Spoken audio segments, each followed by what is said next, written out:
guys, welcome to Murky Waters. Today we'll be doing this week's weekend wrap-up show where I go over some of the action that happened this Sunday and Monday around the NFL.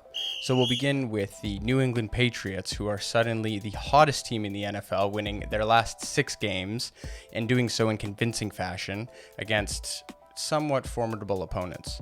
Mac Jones, the rookie quarterback, has been playing out of his mind, and he's been playing mistake-free football and really Patriot football, and he's going on to prove that he really was maybe the best quarterback in that class. Definitely he's been playing the best of any quarterback in this class so far. Maybe that might be a product of the system, seeing how he's playing for probably the greatest coach ever in the NFL in Bill Belichick. And the Patriots are really obviously riding their dominant defense, which is no surprise. It's been the same way in New England for the past 20 years. You know that they're going to have cold weather and defense and smart quarterback play.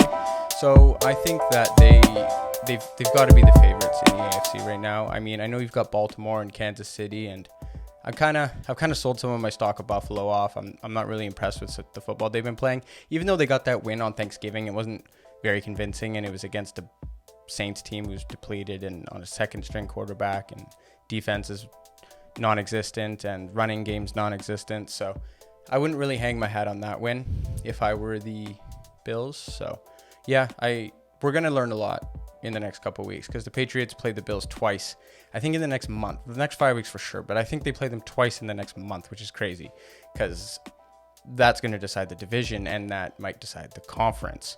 I know that Kansas City's coming on strong, but I mean, it would be a coin flip if they were to play on a neutral field right now, which it wouldn't be a neutral field, obviously, because it would be before the Super Bowl.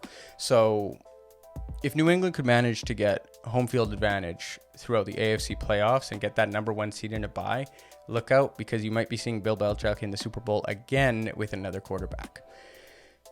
Next is the San Francisco 49ers, who are suddenly coming on strong with another impressive performance against the Minnesota Vikings. Their star wide receiver / running back, Deebo Samuel, has been playing out of his mind. He's been running the ball, catching the ball. He scored a rushing touchdown in 3 straight games now. He's the first receiver to do so in years. And their defense has been playing great, and Jimmy G's been playing okay. So look out for San Francisco in that wild card race, especially now that they have the head-to-head against Minnesota, who is another team fighting for that wild card seed right now.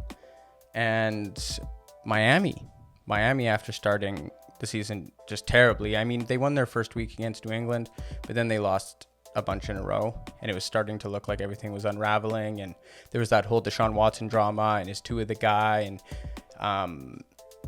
there was just a whole bunch of mayhem going on within that organization internally, and now it's really starting to come together for them. They've rattled off 4 wins in a row now, and they're right in the thick of things in that AFC, which is wide open. So look out. Miami's got a favorable schedule their next couple weeks. I think they could really make a push.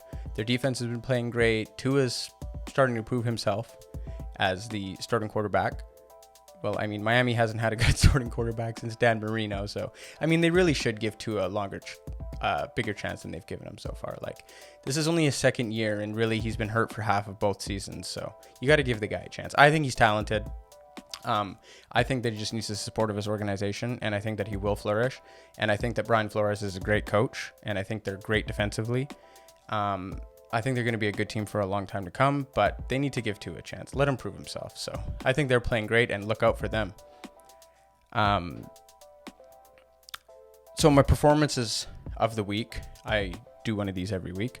We do one for passing, rushing, receiving, and defending. So this week was actually really tough. So for passing, I got Derek Carr, who had that Thanksgiving win against the Dallas Cowboys, where Derek Carr threw 24 of 39 passes for 373 yards, a touchdown, and 0 picks in that showdown with Dak Prescott, who also had a fantastic game. But, I mean, you got to give it to the quarterback that got the win, so Derek Carr is getting it this week. Next, we got the rushing award, and we will give that to Leonard Fournette, who rushed for 100 yards, 3 rushing touchdowns, also added on 31 receiving yards and a receiving touchdown in that win against the Colts. He also had the game-winning touchdown.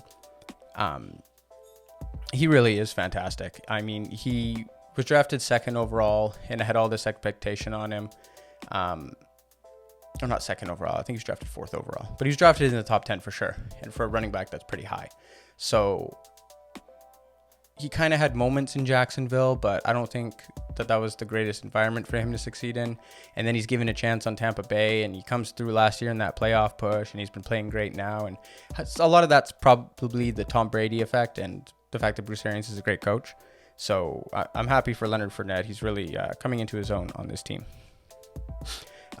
Receiving, we got the rookie out of Miami, Jalen Waddle, who had 9 receptions for 137 yards, which is a new career high, 1 touchdown, and which included a long of 57 yards in their win this weekend. He's great. He's very explosive. I mean, in a class with lots of good receivers, he's got to be in the top. I mean, aside from Jamar Chase, he's probably the best. Jamar Chase is head and shoulders the best receiver in this class, but you got to put Jalen Waddle second. And for defense, we got Shaq Barrett on the Tampa Bay Buccaneers, who had 5 tackles, 2 sacks, a fumble recovery, and a forced fumble in that win against the Colts. So he was playing unbelievable, and he deserves the honors this week. And my rookie performance, I do one of these every week as well. My rookie performance of the week is going to go to Pat Surtain, the cornerback out of Denver, who had 2 interceptions, including a 70-yard interception return for a touchdown, which actually iced the game in the 4th quarter because it was kind of a back and forth 1-score game, and you didn't really know what direction it was going to go in, and Chargers got the ball, and all of a sudden Pat Surtain picks them off, runs it back 70 yards for the touchdown, really took the air out of the Chargers, and the game was over at that point. So I'm really impressed with him. Like, Denver was taking a lot of heat for taking him in the top 10 when Justin Fields was still on the board, and they clearly have quarterback trouble. But they took the smart pick.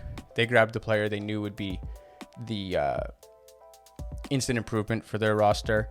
Teddy Bridgewater's playing good. I mean, he's not the long-term solution at quarterback, but he's been playing good enough to win them games and not lose them games. So drafting a corner that is a shutdown corner and clearly making a big impact on the game was definitely the smart move. And I think that they are definitely not regretting taking him that high. That concludes the wrap-up show, and I will see you guys again on Saturday for my new picks for this next weekend's upcoming games. See you later.